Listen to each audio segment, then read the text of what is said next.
এবং সারা জনগণ ছিল নির্যাতিত। তো নির্যাতিত দল হিসাবে প্রথম আঘাতটা আমাদের উপরেই আসে এবং শেষ আঘাতটাও আমাদের উপরে আসে।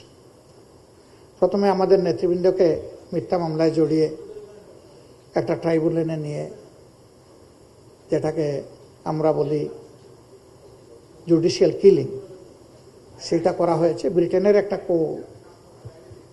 অ্যাপেক্স কোর্ট এই সংক্রান্ত একটা রায় দিয়ে বলেছে it was a genocide of the justice. এটা ছিল বিচারের গণহত্যা, এটা কোনো বিচার ছিল না। ব্রিটেনের অ্যাপেক্স কোর্ট, বাংলাদেশ না। আর শেষ আঘাতটা ছিল আমাদেরকে নিষিদ্ধ করা, এটা আর কাউকে করা হয়নি। আমরা মজলুম, আমরা আমাদের 11 জন নেতা হারিয়েছি, শীর্ষ নেতা, আল্লাহ তাদেরকে শহীদ হিসাবে কবুল করুন। অসংখ্য সাথী হারিয়েছে, আল্লাহ তাদেরকেও শহীদ হিসাবে কবুল করুন। অসংখ্য ভাই বোন পঙ্গু হয়েছে, আল্লাহ তাদের সঙ্গী সহায় হোক। এর পাশাপাশি বাংলাদেশ জাতীয়তাবাদী দল তারাও প্রচুর সাথী এবং সহকর্মীকে হারিয়েছে। আমরা যেমন আয়নাগরের শিকার হয়েছি, তারাও হয়েছে।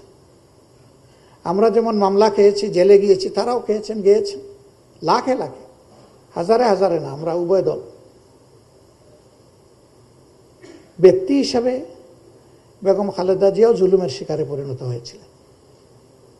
তিনি একদিকে মজলুম, আরেকদিকে অসুস্থ। দেশ থেকে যাওয়ার আগে আমরা চিন্তা করেছিলাম একটু সাক্ষাৎ হবে, কিন্তু যে কোনো কারণেই হোক সেটি আমরা করতে পারিনি বা হয়ে ওঠেনি।